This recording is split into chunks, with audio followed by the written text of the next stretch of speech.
Hello hi friends అందరికీ నమస్కారం. వచ్చేసాను మీ మిక్కీ మూమెంట్స్ వచ్చేసింది. మళ్ళీ ఈరోజు ఒక కొత్త వెరైటీ చేయబోతున్నాం. అదేంటో కాదు, చాలా పాత వెరైటీనే. ఏంటంటే చిన్న గుడ్లు ఇవి చూస్తున్నారా, మా ఇంట్లో మా కోడి పెట్టిన గుడ్లు ఇవి. నాటి కోడి గుడ్లు అనమాట, నాటి కోడి నుంచి వచ్చినవి. ఈ గుడ్లతో ఎగ్ ఫ్రైడ్ రైస్ చేసుకుందాం. నాకు పెద్ద రెసిపీస్ ఏం తెలియవండి, సో తెలిసిన రెసిపీసే కొత్త వాటితో చేసేయడం నా స్పెషాలిటీ అనమాట. అండ్ ఈరోజు మనము ఈ నాటుకోడి బుల్లి నాటుకోడి గుడ్లతో ఎగ్ ఫ్రైడ్ రైస్ చేసేసుకుందాం, తినేద్దాం. Stay tune for the full video. Friends, ఇప్పుడు సాసలు తీసుకుందాం. సాసలు కొన్ని వేసుకొని ఈ చిటపట అన్న తర్వాత కరివేపాకు తీసుకొని, కరివేపాకు నేను ఎప్పుడు ఎక్కువ వేసుకుంటాను తెలుసు, ఎందుకంటే నాకు కరివేపాకు కాసేపు వేగిన తర్వాత ఆనియన్స్ వేసేయాలన్నమాట. చూసారా, ఆనియన్స్ రంగు మారుతుందన్నమాట. ఇలా రంగు మారే సమయంలో నీట్గా అల్లం వెల్లుల్లి పేస్ట్ కొంచెం తీసుకొని అది అందులో వేసుకోవాలన్నమాట. ఇలా ఈరోజు స్ట్రీట్ స్టైల్లో చేద్దామని ఫిక్స్ అయ్యాను. అందుకే అల్లం వెల్లుల్లి పేస్ట్ వేసాను, కలిపేస్తున్నాను అనమాట. బాగా రంగు మారేంత వరకు మనం ఫ్రై చేసుకొని ఆనియన్స్, నెక్స్ట్ ఎగ్స్ ఇలా స్మాష్ చేసి పెట్టేసుకున్నాను అనమాట. నేను దీన్ని ఇలా ఇందులో పోసేద్దాం. చూసారా ఫ్రెండ్స్, కోడిగుడ్డు వేసేసిన తర్వాత మొత్తం మిశ్రమం అంతా ఇలా అయిపోయింది. ఇలా అయ్యేంతవరకు చేసేసాను అనమాట నేను.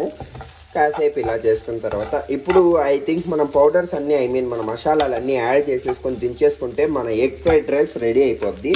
చేసేద్దాం. సరిపోయేంత మనం ఒక 7-8 వేసాం కాబట్టి ఈ మాత్రం కారం సరిపోద్ది. అసలు మిర్చీస్ ఏం కొయ్యలేదు నేను, కొంచెం బద్ధకం అయిపోయి. ఇలా కారం వేసుకోవాలి. తర్వాత ఇక్కడ కనిపిస్తున్న garam masala, mutton masala, meet masala, chicken masala, కొంచెం జీలకర్ర పొడి, ఈ 4 ఇందులోకి వేసాను. లైట్గా క్యూమిన్ పౌడరు, తర్వాత లైట్గా గరం మసాలా,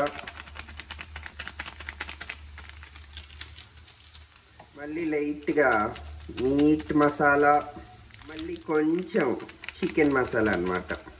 లైట్గా సాల్ట్ వేసేసుకొని, లైట్గా అంటే తగినంత సాల్ట్ వేసుకోండి, లైట్గా వేసుకోవద్దండి. ఇలా చూడడానికి సెక్సీగా మరియు స్పైసీగా కనిపించే ఎగ్ ఫ్రైడ్ రైస్ రెడీ. ఇంతకీ రైస్ ఎక్కడ్రా అని అంటారేమో, rice is on the way అనమాట. ఇక్కడ కుకింగ్ చూసుకోవచ్చు మీరు. So it is on the way. ఇది అయిపోగానే ఇంత కలిపేసుకొని తినేయటమే. ఫ్రెండ్స్, రైస్ రెడీ అయిపోయింది అనమాట. ఇలా పలపల అంటేనే బాగుంటుంది రైస్. ఇప్పుడు దీన్ని మనం చేసుకున్న మిశ్రమంతో కలిపి కుమ్మేద్దాం. సినిమా మాదిరి ఒక ట్విస్ట్ ఉంది. ఏంటంటే ఇంతసేపు మనం చేసింది ఎగ్ ఫ్రైడ్ రైస్ కాదనమాట, ఈ ఎగ్ బుర్జీ. అదేం లేదు, మీరు ఎలా కావాలన్నా తినచ్చు. మీరు ఇలా రైస్ కావాలంటే రైస్ కలుపుకోవచ్చు. నాకు కొంచెం బుర్జీ ఎక్కువ తినాలనిపిస్తుంది, అందుకే ఇలా రైస్లో తింటున్నాను అనమాట. టేస్ట్ చేస్తున్నాను. అబ్బా, నేను ఇప్పుడు వర్క్ చేసిన ఎగ్ ఫ్రైస్లో ఎగ్ బుర్జీలో ఇదే ద బెస్ట్. అన్ని మసాలాలు బాగా కుదిరినాయి, చాలా బాగా టేస్ట్ వచ్చింది. అండ్ మీరు కూడా ట్రై చేయండి.